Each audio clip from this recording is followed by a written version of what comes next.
And ladies and gentlemen, part 3 of rebuilding the Formicarium. This was all destroyed, all the plants were dead, except for 2 of them. They are still a little bit dead now. But look at this Formicarium. This is now where the ants are living inside. They are living inside right now, although they have been scared a little bit. We have animals running all over the place, and I'm hoping that this Formicarium will grow this time and grow to expand all over the place and become a lovely thing.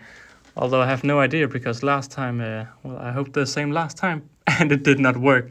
But yeah, we have, it is a little bit crowded, but again, some of the plants will die maybe, and I personally like it's a bit crowded. I just want to keep this section clear, because that is where I'm going to feed them.